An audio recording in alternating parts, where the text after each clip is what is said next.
Welcome to Booktopia TV. I'm John Purcell, and I'm here with best-selling author Rachael Treasure to talk about her new book, Cleanskin Cowgirls. Welcome, Rachael. Thank you, John. Now, in my mind, the way that I'm putting together Cleanskin Cowgirls is a cross between Thelma and Louise and Eat, Pray, Love. Am I way off the mark? No, you're not way off the mark. It's certainly a book about friendship, the longevity of friendship, certainly about road trips and where roads take us in life. There's a lot of inward angst that the characters have to get through to get to the other side of the mountain that they need to climb in life.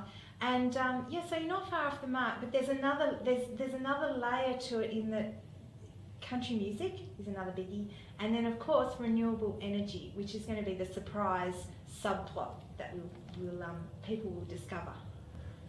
Jillaroo announced you as sort of like a new genre, pretty much announced a new genre in Australian fiction. You become the queen of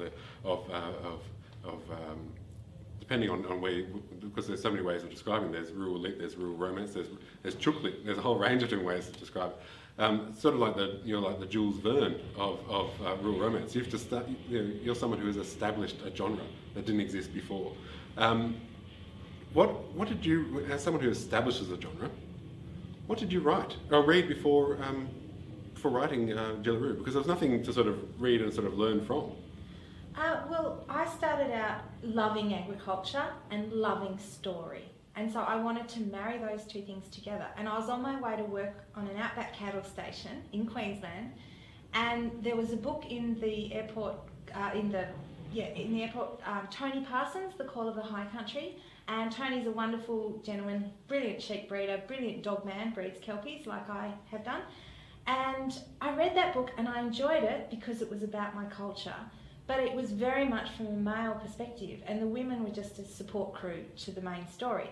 I wanted to write the contemporary view of rural women, which was, at that time I was in my early 30s, and also I'd been studying media and how our industry is stereotyped, it's belittled often, and people don't understand the complexities and the necessity for it, because we grow food in agriculture and food's kind of important.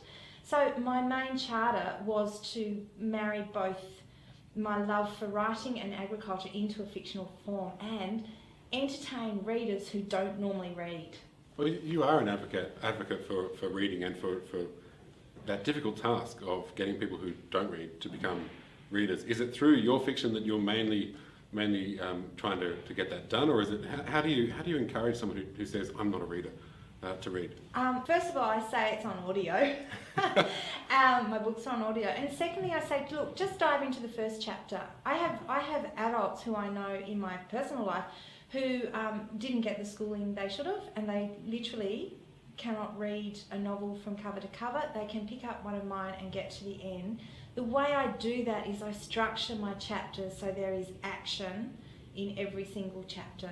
I've studied Robert McKee, the art of storytelling for film, and so I make sure that I keep things moving, and also I keep things really real. I'm not writing for literary prizes. I'm writing for the time poor mum, the tired jackaroo, or the truck driver that that can barely stay awake. So that's who I write for, and also I write for humanity as a whole, because when you are of the soil, you do understand the big cycles of nature and life. Well, you've hit the mark, because not only have you got people reading, but you've got people writing, and so there are all these people writing about their experiences from. Fleur MacDonald out in Esperance, I think she's out there somewhere. Rachel Johns in Perth, and all these different writers are coming up and sharing their experiences. They all credit you with being the source of their inspiration. The people they read first were you. Yeah, and I think those stories and those women have always been there. What I did was I opened the door of publishing for those people, because when you live in an urban environment, the media shapes your mindset to forget that there's a massive intelligence on the other side of those mountains.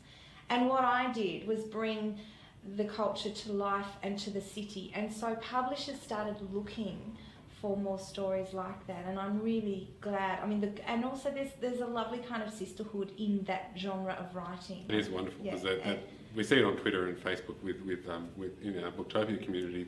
They're all jumping in, they're all supporting each other. It's a great thing. And that's a country culture in itself. Fleur and I were only talking, chit-chatting a couple of weeks ago, so we ring with our woes of motherhood that we have to endure as authors trying to juggle life. Well, I've always thought that the books were a fast track to friendship. If you share the same book with somebody, you shared an experience, even if you don't really get to meet them. I didn't meet Fleur for the first time. I knew her for 4 years, but I didn't get to meet her until this year. Yeah, and yet we had all this, because of the shared love of writing and reading the same books, we had this shared past.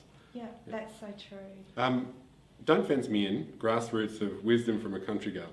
That is a kind of a philosophical treatise, a sharing of the things that you've learned on the land with everybody, and even those poor souls that live in suburban metropolitan cities. Can you tell me a bit about your philosophy in that book? Well, my philosophy, I guess, is love. From the moment I wake up, it's to practice gratitude, practice love. Even if I've got so much on my plate, I don't think I can wade through the day. It is taking those mini moments of beauty that you have every single moment in life, and you don't have to be in the country to experience it. You can find it anywhere where you live. And so what I wanted to do with Don't Fence Me In is, I guess, kind of move away from that notion that I write for outback romance. What I do is so much for the bigger picture and the greater good, if you like. And Don't Fence Me In also highlights my own personal struggles that, I've had to jump some big fences to get where I've got, and luckily at the end of the day, I'm just grateful for my health and my kids and my animals around me. I just want to run through this, because your past life is very interesting. You've been a Jillaroo rural journalist, ABC radio broadcaster, professional wool classer, part-time vet nurse, family farm manager, drover, dog trainer, stock camp cook, and best-selling author, and now songwriter and script writer. What is next for Rachael Treasure?